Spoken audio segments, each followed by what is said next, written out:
Kijana mtembea kule, leo nimekuja na kidogo cha kuweza kujifunza ili kuweza kunoa ubongo, maana chakula cha akili ni vitabu au maarifa au kuweza kutafuta maarifa mapya kila siku ili kuweza kunoa uwezo wa ufahamu wetu.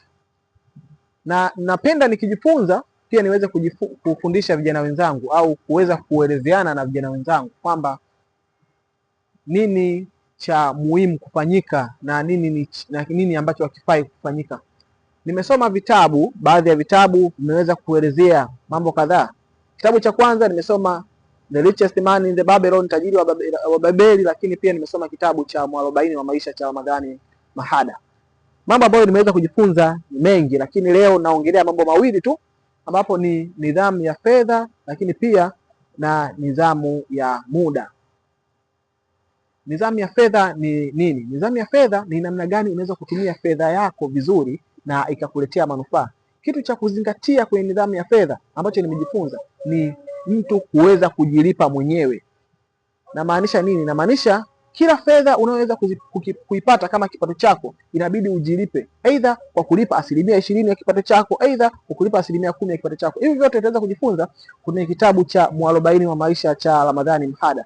Lakini cha msingi ni kuhakikisha unajilipa, na ile fedha ambayo unajilipa uhakikishe inakuletea kitu kingine, kwa sababu wanasema utajiri ni mti mkubwa ambao unatokea kwenye mbegu ndogo au mche mdogo wa akiba unaokuwa unajiwekea kila siku. Na ukila akiba tu ndipo hapo umeacha kumwagilizia mti wako. Kwa hiyo inamaanisha mafanikio yatakuwa ni vigumu sana kuweza kufikika.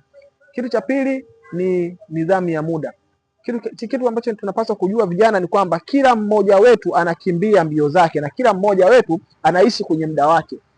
Ni nini namaanisha? Namaanisha kwamba kila mmoja kati yetu anakimbia mbio zake.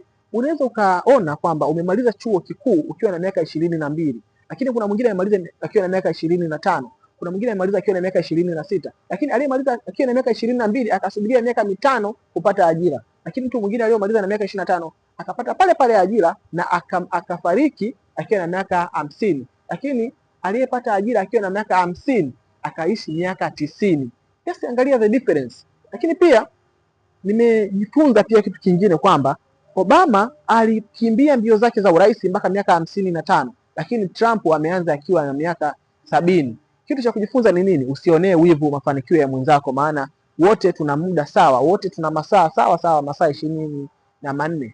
Hicho ni kitu kikubwa ambacho nimejifunza. Lakini kitu cha mwisho ni tusisite na tusiache kumuomba Mwenyezi Mungu.